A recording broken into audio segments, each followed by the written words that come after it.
Turn on your soundbite recorder now, because here's one for free. I love Talking Joe because they're so precise, and they're so real about the things that they are digging into. They care. They want every comic to be perfect, because comics are expensive and they're hard to make. And nobody knows that better than Tim Finn. And that's why he offers such detailed critiques and analysis of every single panel of every single book they read. This is a dedication to quality that I, Brandon Jerwa, admire in the Talking Joe podcast. I'm Brandon Jerwa, and Tim Finn did not approve this message. Live from the Talking Joe studios, it's Talking Joe. Talking Joe weekly podcast. Talking Joe is there. Talking Joe thought we would last. Talking Joe is there. Find each other like a married couple. Our podcast on the air. Talking Joe is there. Talking Joe is the codename for a completely untrained special podcast force. Its purpose, to produce a regular comic review show while breaking and replacing a series of presenters from across the world. Talking Joe. Talking Joe is there. Talking Joe. We are on our soapbox. Nobody seems to care. Fighting for fandom wherever there's trouble. The podcast on the air. Talking Joe is there. Talking Joe. Talking Joe.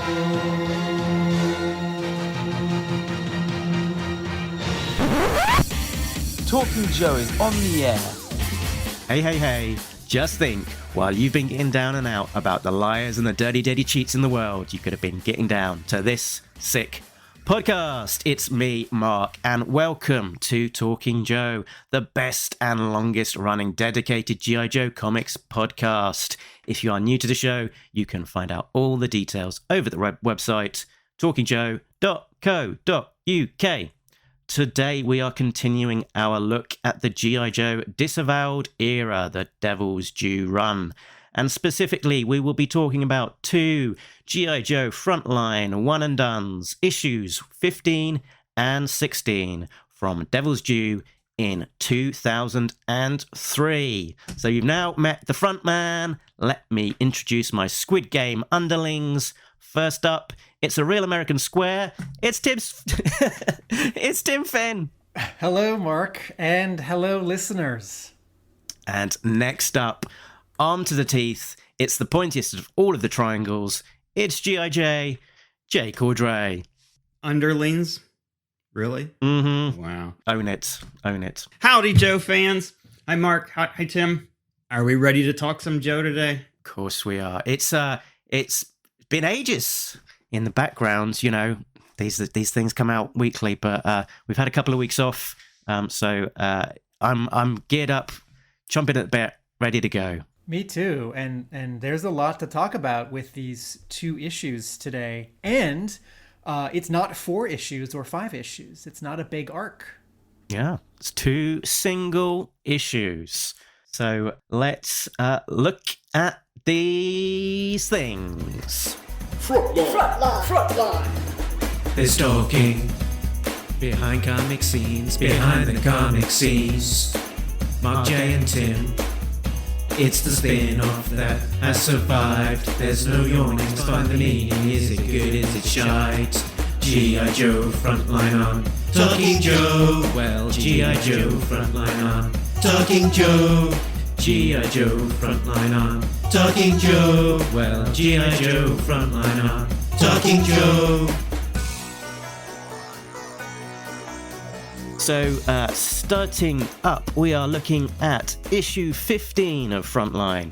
The name of the story is Going Home, focusing in on Stalker. The creative team is story, Gary Phillips, pencils, Jeremy Love with Mike Norton and Tim Seeley, inks, Cory Hamscher with John Larter, colours, Matt Cossin, letters, Dream and Design, graphic design is Mike Norton, and cover, Jeremy Love.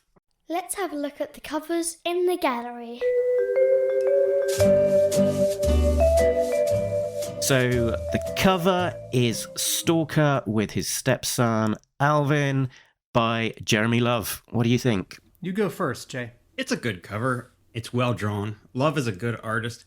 He's not real flashy, and I think a lot of times throughout this story, you'll see characters that are well drawn, but there's not a whole lot of movement, not a whole lot of camera movement. So that's kind of what we've got here. It's a little far away, but they do that so that you can see that they're kind of in the spotlight. I understand that. It's all right. We'll get into the specifics about Alvin later. He's not sure how old this kid's supposed to be, but he's very short in this picture, much, much shorter than Stalker, but he is throughout the whole issue. Yeah, the colors are fine. Art's fine. It's, like I said, it's not a great cover. I wouldn't, if I didn't pick up G.I. Joe every month, if I was a casual reader, I don't know such a thing exists. If I saw this one, would this make me pick it up? I don't know. It wouldn't do a great job of selling the book for me. So I go back to this rule, which I think this comes from Stephen Grant, comics writer. A good cover should ask a question and the interior answers it. Now, there are certainly exceptions to that. You can have a cover like G.I. Joe 53, which is just a very cool portrait of Snake Eyes. And certainly there are a lot of covers nowadays, G.I. Joe included, a lot of those variant B covers where it's just an action shot or a pinup. So this idea of a cover asking a question, it's not a hard and fast rule, because you can compel me with a cover like G.I. Joe 47, right? Devilfish. It's like, okay, I don't know who they're shooting at. I don't know who's shooting at them. It's probably Cobra. But that drawing is exciting enough to get me to want to buy the issue. Right. Anyway, the Mike Zeck cover with Wetsuit and Hawk and Beach It. The one with Snake Eyes, though, was kind of a one-shot. That was during 1 month, I think, when all the Marvel covers had static covers like that. So yeah, the 25th anniversary in 86. Okay, so G.I. Joe Frontline 15, the problem here is that it's in between these two things. It's half asking a question, because Stalker and his kid are looking at something, but they're actually looking in different directions. Stalker has his gun, and both of them seem... kid seems surprised. Stalker seems concerned. They both seem concerned.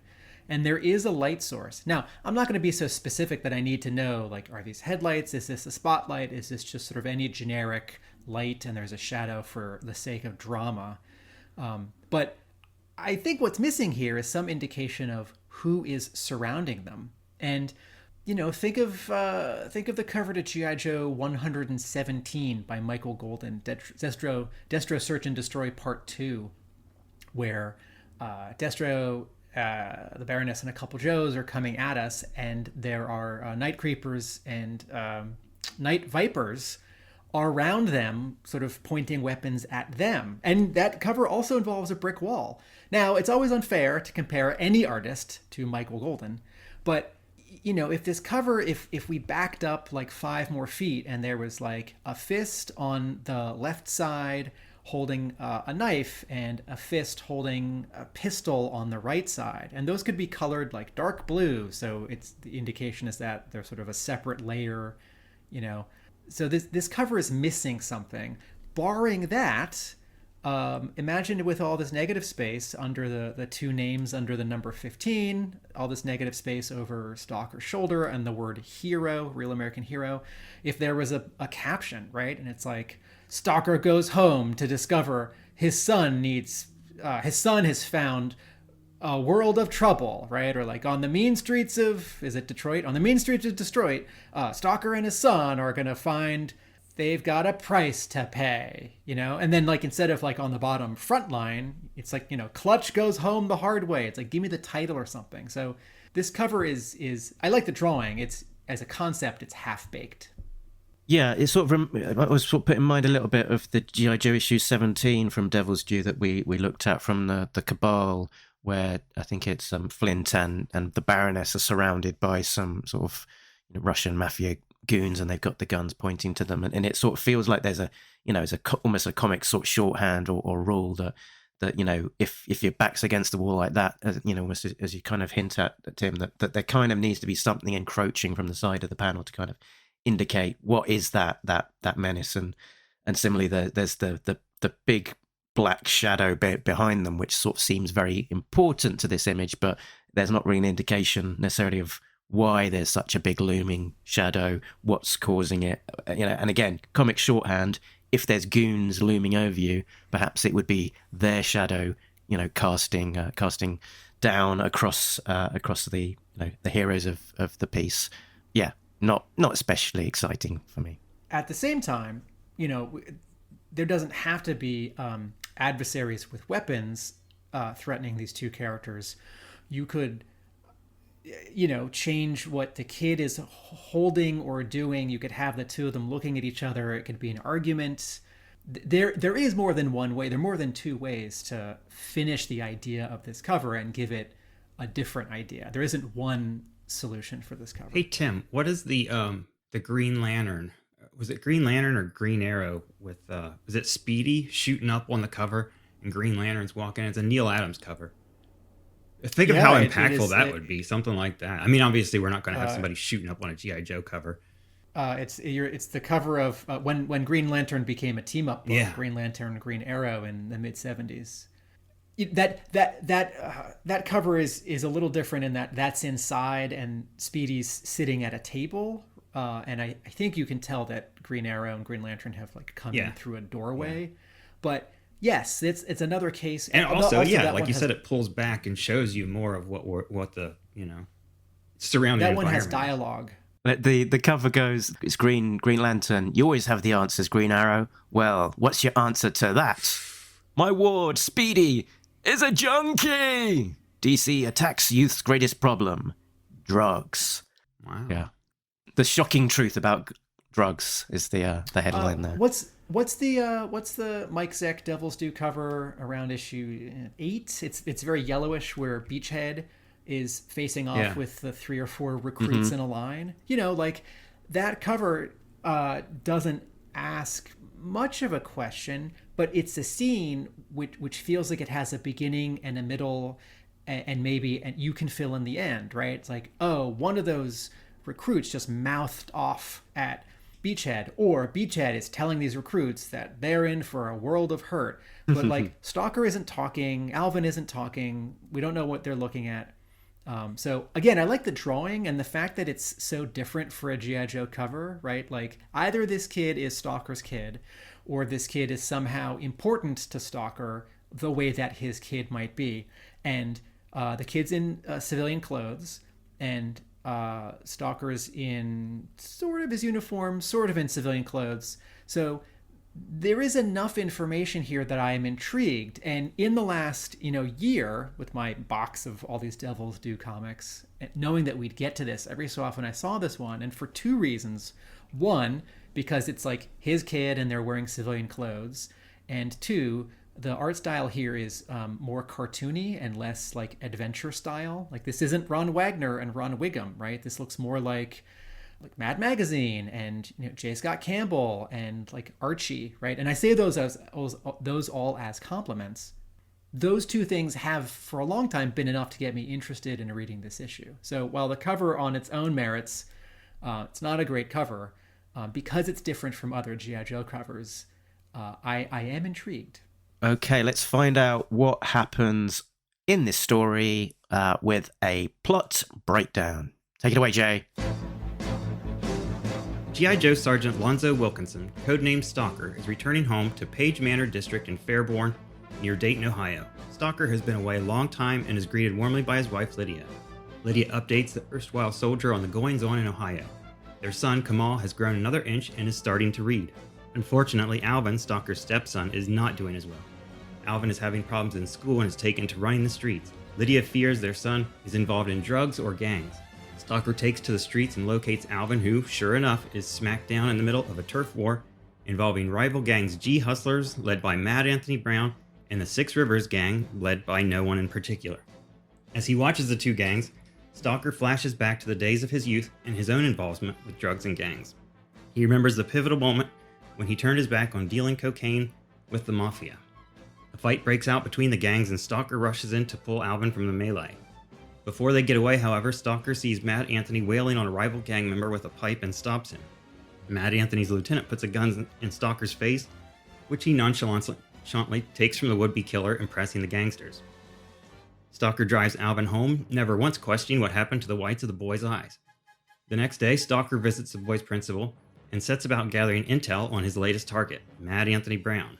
The following night, Stalker tracks the Six Rivers gang to a rail yard and plants explosives to blow up a shipment of drugs. Mad Anthony sees Stalker and is about to shoot him in the back when he is tackled by Alvin. Stalker fires a gun in the air, scattering the other gang members. Alvin beats up Mad Anthony, then tells Stalker to stop planting explosives because he's already called the police, who will be there any minute to clean up the mess. The end. Thank you, Jay. So, where to start? Let's start with story, shall we? So, what do you guys think of the actual story itself, and how effective that is? I appreciate it is a single issue, because some of the best G.I. Joe comics are one-issue stories. But telling a story in just 22 pages is a challenge, and not every writer is up to it. I'm not all that interested in Stalker going home. I'm more interested in Stalker being a Joe. But, if this story is pulled off well, I'm all on board. And can you guys remind me, back in issue 1 or issue 2 of the main Devil's Due series, when everyone's getting called back in, we see for a panel or two Stalker at home with Lydia, right? We know that he's left behind his family in the 7-year gap. Yeah, that's right. Yeah, we've established that. Yeah, Stalker has got sort of a family unit in the intervening years. So story, I think, is pretty good. I think the ending is rushed, but I like all the scenarios. I found the flashback confusing. I appreciate that there's this parallel between a character we know, and also remind me, doesn't Stalker's original toy dossier from '82 indicate that he had trouble and then he joined the military? Yeah, I'm pretty sure it talks about him having like a background as a sort of gang leader in Detroit. I think it described him as a gang warlord, maybe. So looking back to that, that's great. The thing that didn't quite work for me is I feel like 3 different times someone said, Alvin is on the edge. Alvin is on the ledge. Alvin is at that point in his life when he could go either way, between Lydia, Stalker, the principal, and then maybe one of them says it a second time. And for such a short story, only 22 pages, right?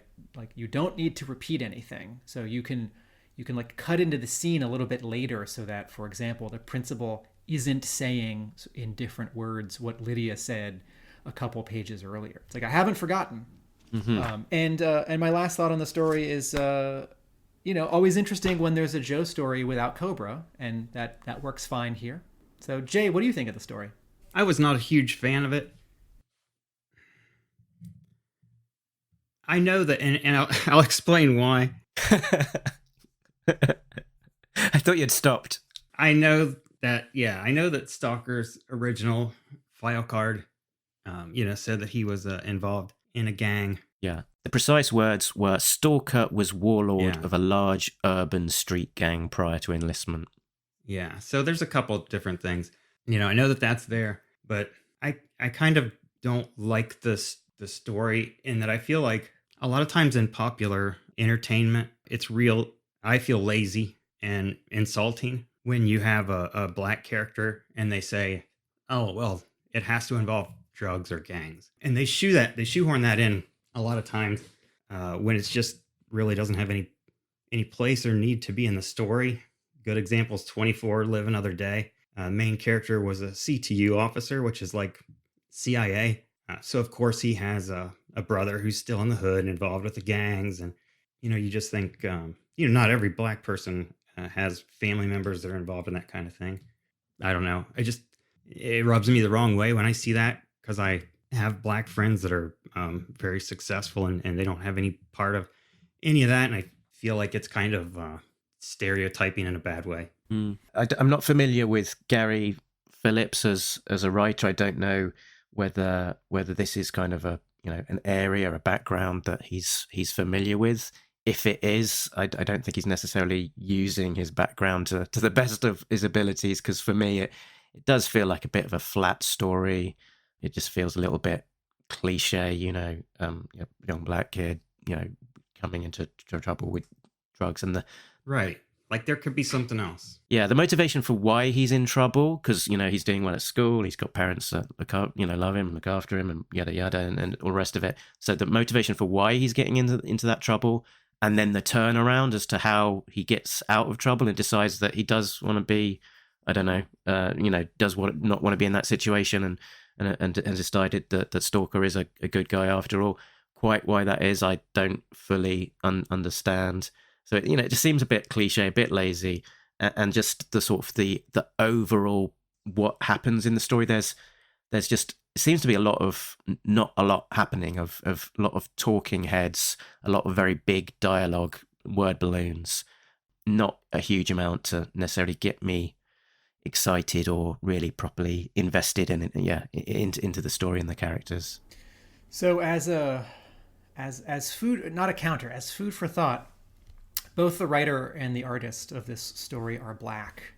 And if a black writer is trading in the sort of trope of like black characters involved in crime or like drugs or being in gangs, is there more leeway for that than if a white writer is doing it? Or is the black writer sort of like mired in the same stereotypes and archetypes that sort of all of the writers and all of the readers in America right now are? Also, is this like a one sentence that someone at Devil's Due handed to Gary Phillips and said, oh, you want to tell a story about Stalker going home and do something with his past? It's like, well, here's the one sentence or the two sentences we know about his past. Or, is this a concept that was pitched by Phillips? I do note on Gary Phillips's website, he's written some things that I'm not familiar with, but he's also written some things for DC, for Vertigo, for Hardcase, which is the crime imprint of Titan, for Boom. And I think I read his graphic novel Cowboys a decade ago, because Brian Hurt, an artist who I really like, drew one or two of those Vertigo crime original graphic novels. They were published as very small black and white paperbacks. And I'm pretty sure I read this. So while I'm not familiar with Gary Phillips's work, I think I've read something by him before. But notably, his website doesn't mention this one G.I. Joe issue. And I don't know if that's because it's possible that I haven't searched his website enough. Although it doesn't seem all that dense. It might be because, it's early work and he's a more developed writer now. And not everyone talks about their earliest work. Yeah. It might and be it's just, that it's just one issue as well, right? Although he does somewhere on his website sort of point out like how many specific comics he's written. But it may be that because it's like a licensed thing, it's not quite the thing that he wants to promote, although there is a little bit of licensed work elsewhere on his website. I wonder if the fact that there are 3 credited pencilers and 2 credited inkers, I can't quite tell where Jeremy Love stops drawing, or maybe he draws the whole thing, but he's sort of leaning on some layouts by Mike Norton and Team Seeley. Usually in that kind of case, it's like, oh, someone ran out of time, or the editor gave them like not enough time, and so other people like did the final pages. Other people helped finish the book, and I can't quite see it. It doesn't even look like the final final pages are someone else. It all does look consistent. But I also wonder if, like we've heard that sometimes things were going really well for Devil's Due, and sometimes things were rocky. I wonder if the fact that this isn't on Gary Phillips's website and there are 5 credited artists, if there was some kind of artistic compromise in the making of this comic, such that the person who wrote it, at the same time, I haven't updated my website in 10 months. So, maybe Gary Phillips is like, oh, there's like 4 comics I wrote at the beginning of my career that I sure need to... No, it's interesting you say that though, Tim, that normally when you do have, number of credited pencilers, it is pretty obvious who has done what. You know, that one page is by one penciler and another is by another, and there's a big enough difference in style, particularly if you're aware of there being multiple artists, that you can pretty much figure out which pages have not been done by the main artist, whereas it's less obvious here. So maybe it's finishes, maybe it's breakdowns, you know, something along those lines, rather than it just being one person does one page and one person does the other. I think probably a black writer does have more license to tell this sort of story without it feeling problematic, you know. But it doesn't necessarily make it a better story. Jay, I wondered, as a Ohio native, whether you're familiar with the area in this particular issue. Oh yeah, I'm real familiar with Dayton. I got a lot of friends over there. I'm not necessarily familiar with the Page Manor district, but there's a lot of little suburbs around Dayton. So yeah, I'm probably more familiar than most of our listeners, definitely. And I've been to Dayton twice because there were two BotCons have been, or one, I forget. 1995. There's not necessarily lots of background details suggesting a sense of place, to be honest. It's nice, though. Always nice to see Ohio name dropped, especially a place I know. Mark, that's a good transition, because I'm guessing what you would next say is, now that we've talked about the story, let's talk about the art. And I want to talk about the art. Jeremy Love is better known for he's done a little bit of work for DC and Dark Horse. He's done a little bit of licensed work. He did a little bit of Fraggle Rock, and he has a graphic novel called Bayou, which looks like fun and entertaining. So, but this does feel like, you know, early in his career. So what I like about his art here is that he is cartooning. And this style doesn't look like any other issue of Frontline or any other issue of G.I. Joe, regular G.I. Joe. And it feels like, particularly in the faces, like they're sort of caricatured, they're cartoony, like maybe his background is more, you know, animation than comics. And the storytelling is basically clear, right? The transition to the first flashback I didn't actually get, although what he's doing in that, this is on page 4. 1, 2, 3, 4, 5. He does something nice when he transitions to the flashback, in that as we see Stalker now for a final time before we transition to Stalker in the flashback, they are drawn at the same angle. And then as we transition out of the flashback on the next page, the sort of bad guy who was the breaking point for Stalker in the flashback has a pose, and the pose is it's the same pose in the present day with the current bad guy. So that's a nice choice, right? I don't know if that's in the script or that's an art decision. But the thing that Jeremy Love doesn't do in this comic is tip the camera up or down. Except for two exceptions. Every panel is a straight on shot, and they're almost all close-ups or medium shots, right? A close-up is head and shoulders, a medium shot is waist up, and you know this is using film language, but a long shot is full body.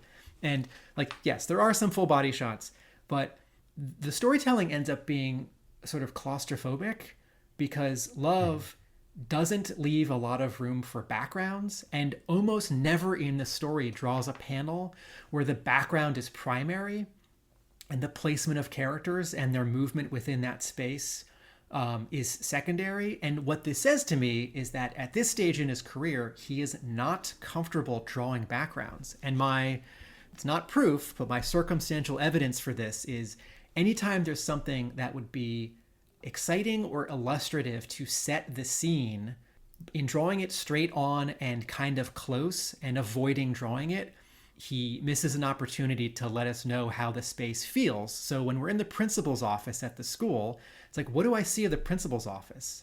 Almost nothing. I see some desks, some window, some curtains, nothing else. I don't know if it's a big spacious principal's office, a small cramped one. I don't know if there's a lot of clutter. Yeah. And then 2 pages later, right, Stalker's in not a Starbucks, but something just like a Starbucks, and some people are walking by outside. And Starstruck. Yes, and you draw this angle this close to a cafe because you don't want to draw the building. You don't want to draw the other seats inside with other customers. You don't want to draw people walking by with cars and like a newspaper vending machine and a trash can and a fire hydrant. Like, you draw this because you don't want to draw other things. And it happens again and again when we cut to Stalker and his wife shopping like downtown. It's like the least amount of building you could draw behind them. And this storytelling tells me that Love, in laying out his pages, figured out where the characters were first, and then like where there was space, crammed in some background around them and behind them. And that's not the best way to lay out a page, because like figuring ground, how backgrounds work, like how characters are moving throughout space, like that's really important, particularly in a story where, like, I don't know, some random guy right behind Stalker and his wife is going to threaten them. Just happens to be there. You know, or people have like guns and they're like rappelling down buildings. And then it happens again in the train yard, where it's like, how much of the trains do we see? Like very little. So these scenes have, it's not just like the illustration, the depiction, the clarity of space. These and in his kitchen when his son talks back and he like lectures his son, right? But these locations have no atmosphere. They have no feeling. So part of why this story like bounces off me and I'm like, I shrug my shoulders like, okay, this is okay, is because the different ingredients of this, good drawing, like okay story, like good character, like some stuff I've seen before. But the actual like presence, the tone, the feeling, it's like, let's pretend for a second as a thought exercise that this was like a haunted house story. It's like, I'm sorry, I don't think this artist at this stage in his career could pull that off. Or let's say it's like an Arctic mission, like Icebound, right? Where like Joes are in a base and like something is stalking them.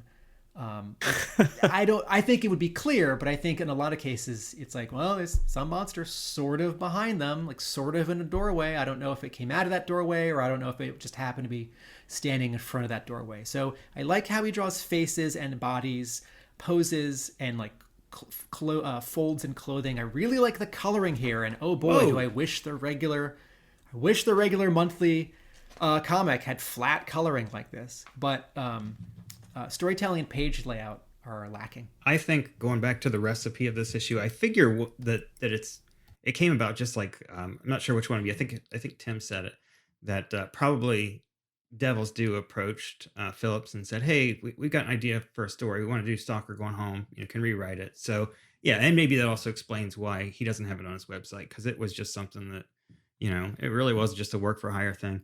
Yeah, the artist is good. Love is good with faces and stuff. And I think when we go back to Seeley's involvement, I think that probably what we're looking at is, consider how boring the pages are.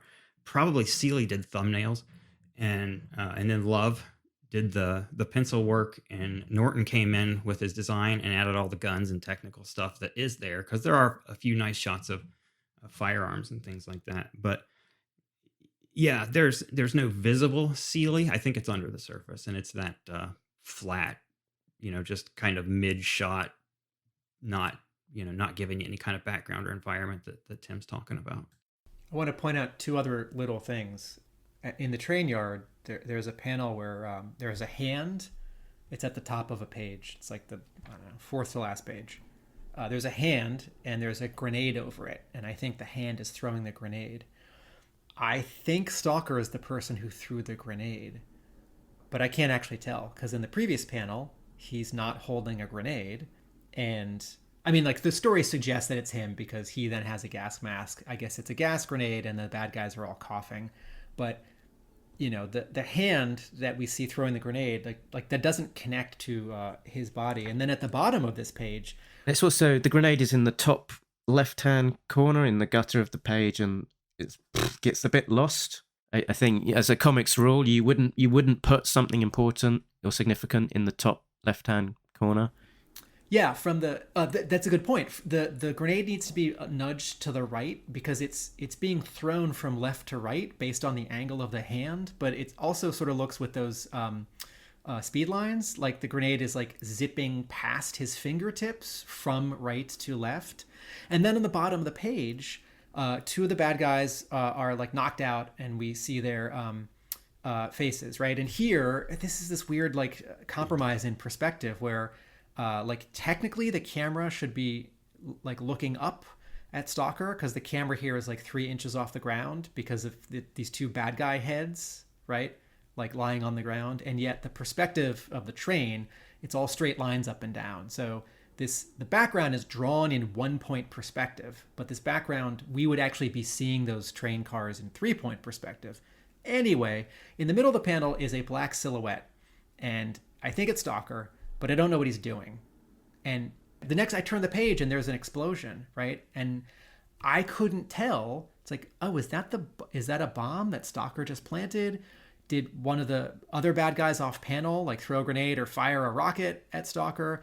Did something inside the train blow up? So yeah, I had no idea what was going on there either. Yeah. Error detected. Error detected. No prize incoming.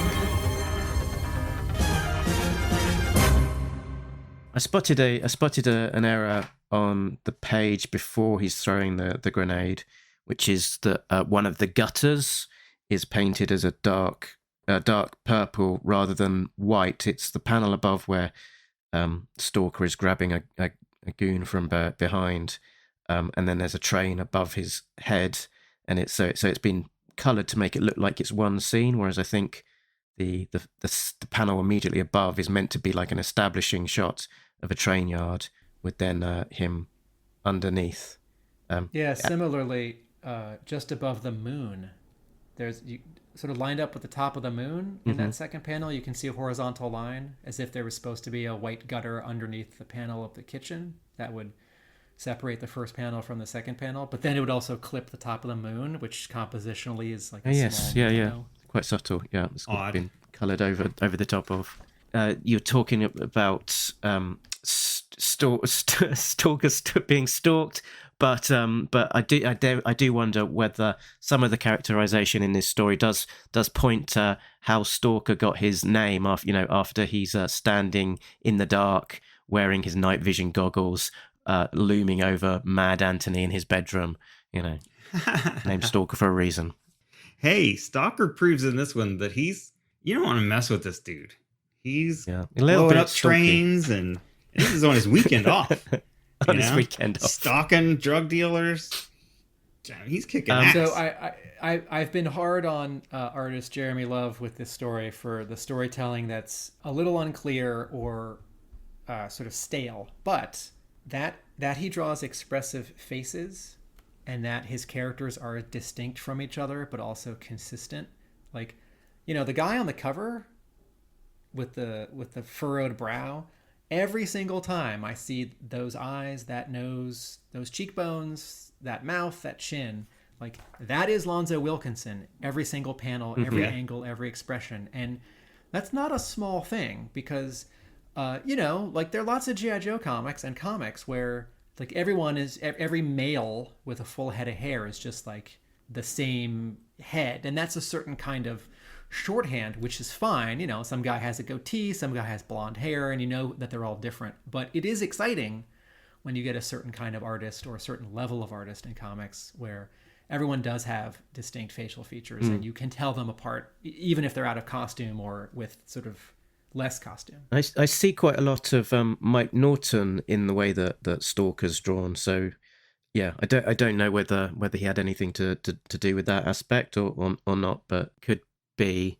I was going to say as well, the style of the overall book and all of the faces and stuff put me in mind a little bit of Rob Gilroy from Chew for Image Comics. That sort of slightly, probably not quite as far up the extreme on the sort of the cartooning and taking away from the more representative look, but somewhere there on that cartooning spectrum. We haven't touched on yet Alvin's eyes, which is one of the most one of the things that pops out the most as an artistic choice here, that he's got sort of like black button eyes, a bit like Coraline.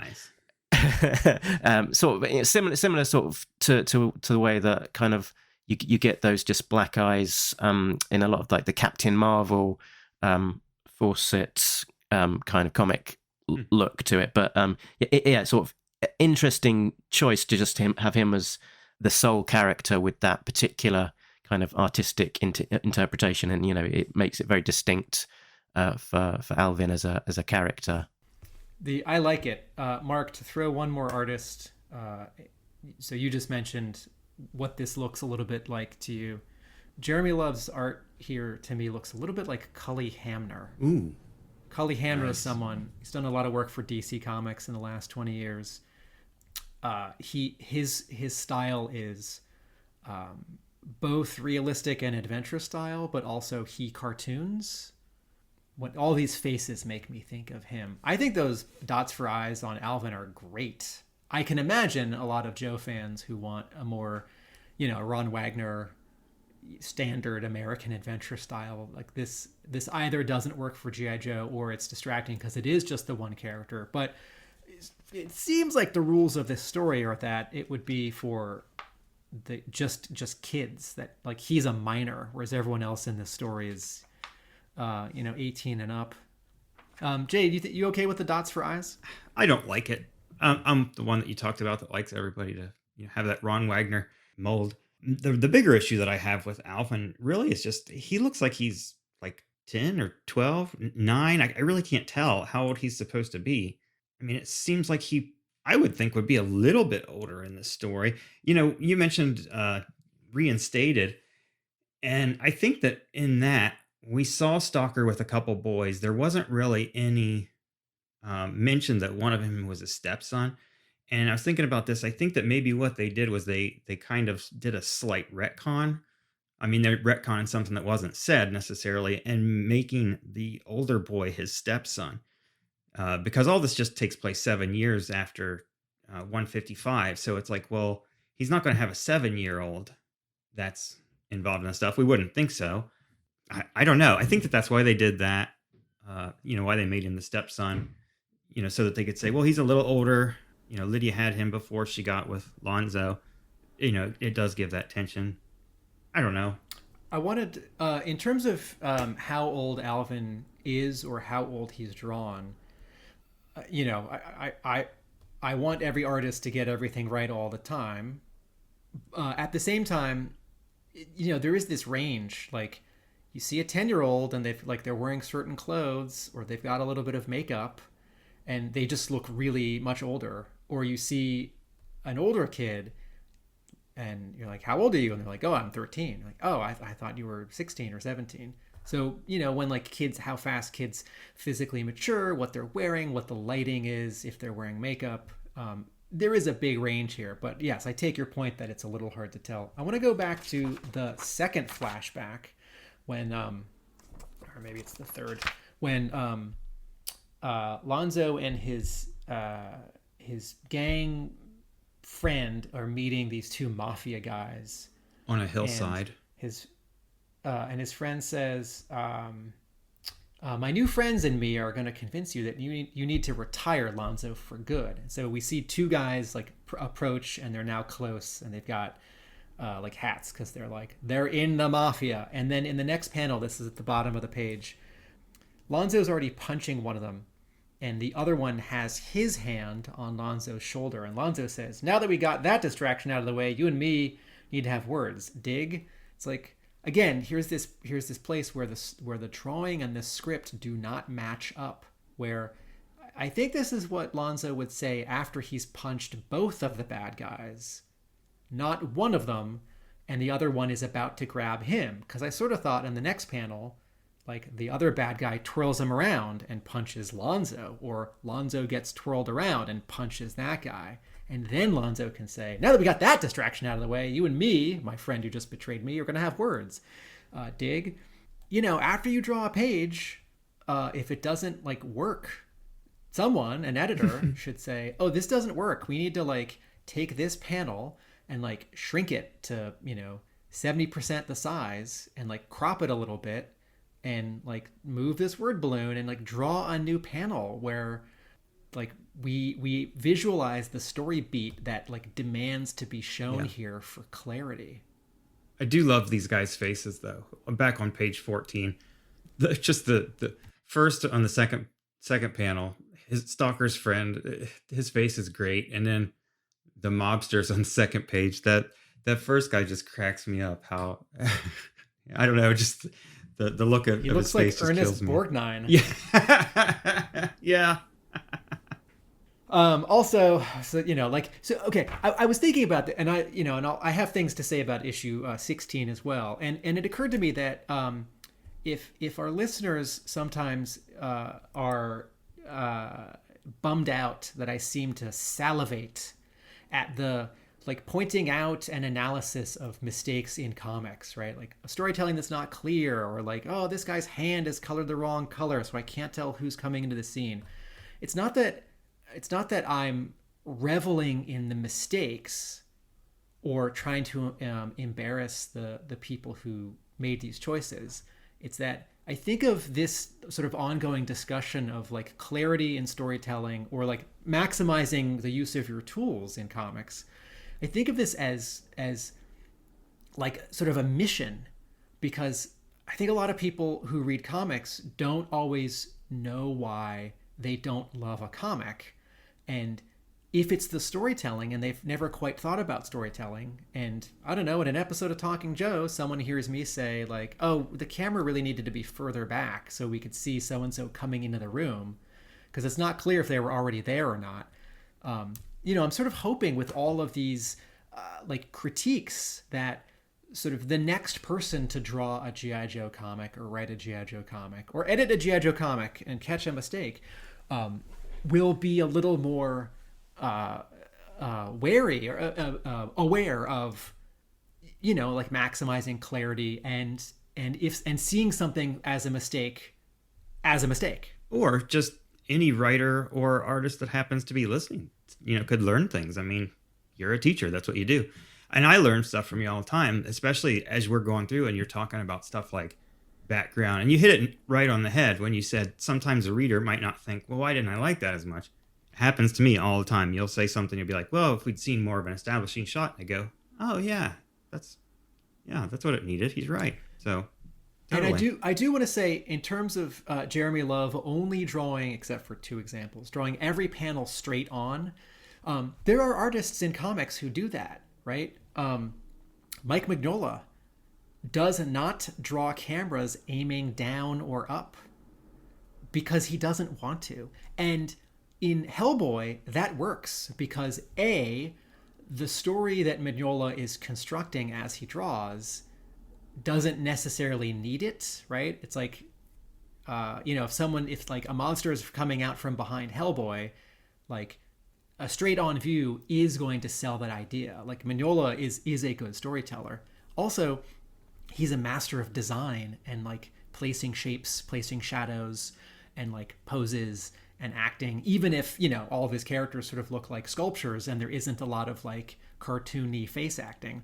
Similarly, I often compare G.I. Joe to Punisher on this podcast because there are some similarities, right? And like the definitive artist for the Punisher of an entire decade, Steve Dillon, tends to only draw straight on shots, kind of in that Mike Mignola mode. Steve Dillon does not draw like the very first Punisher page that he drew back in the first miniseries, right?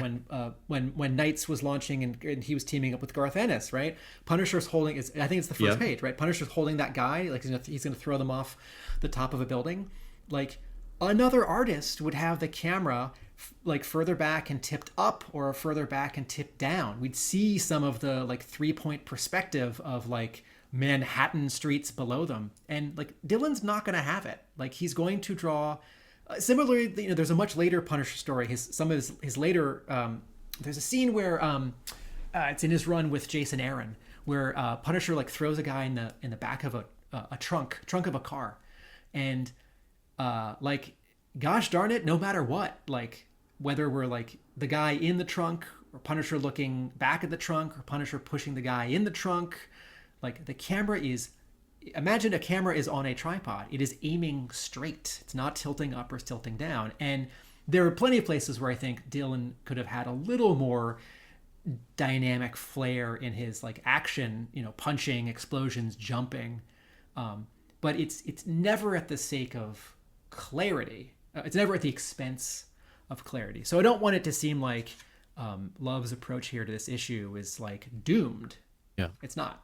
Yeah, Dylan's one hell of a storyteller and creating clarity in his stories. And we can touch on this as we get along. But I think there's a certain amount of overlap in DNA in the terms of how Tim Seeley kind of approaches his art. But let's not get on into that for now. Let's wrap up this issue. Anything to call out? I spies, errors, favorite quotes? Shoot. I have a non-I spy. The principal at the school looks like Doc. Because the first panel, he's got not green, but sort of mustard yellow glasses, because we don't see his pupils and retinas. We just see the reflection. And I thought for a second, is that Doc? I have two, but I'll say one, and then I'll let you go, Mark, in case you have. I've got nothing. I've got nothing. Oh, okay. So let me find it here. Page 13, the bottom panel. Stalker sitting in the Starstruck. Is that the return of the butter sculpture that we're seeing there? I said I had nothing. I did have that. I did see this steam coming off of coffee as more like thick smoke. That's like an escaping marshmallow cream right there. That's not a gas. That's a solid. Yeah, and that's a small thing. That's not partly the color, the light gray on the white, but it's also the actual like the sort of curves inside it that aren't the outer edges of it. Like that's a very small thing. Ink that just a little differently and it would have been fine. I guess that was my mistake. I don't have two I spies for that one. I have two favorite lines of dialogue for number 16. My bad. So we're good. We're good. Okay, we're done. Should we give this a Yojo score? Yeah. Tim, why don't you go first? 5. 4. I'm just imagining Jay setting up the graphics for this one. It's Sorry, like... I'll do 5. It's not. I'm going to do great, but it's not. It's like 5, 4, 5. The stakes are low. The stakes are low because it's a single issue. It's the side series. The side series is wrapping up soon. 5. 4. 4. I don't know. Your turn. It's up to me. I'm real tempted to say 4, just, because I told you I didn't like it, really. But, there is, like in every G.I. Joe issue, we find that there's a lot of stuff to like. I really like Love's faces, which border on caricature. But he's got a good touch. I love Stalker. Stalker is one of my favorites. I mean, we never have enough Stalker. So, yeah, that's going to bump it to a 5. Just because it's a Stalker story, and I do think Love's got something. A whole lot of love. Yeah. I'm going to go 3.5. Did nothing for me. Left me cold. And if I was reading back through my collection of all of these issues, I'd probably skip past these ones. This one, I don't think. I don't think I'd bother to revisit. Not enough enjoyment in there for me. That might be. I think that's your lowest number that I've heard. I think it probably is. Yeah. Wow. All right, issue 16. Warning team, as the sands of time descend, temporal disruption has set in, and it is here that we must leave our brave adventurers, Mark, Jay, and Tim. Remain patient as we will pick up where we leave them in part 2 of our Frontline episode, as we dig into the detail of the next issue, 16. Join us, if you dare.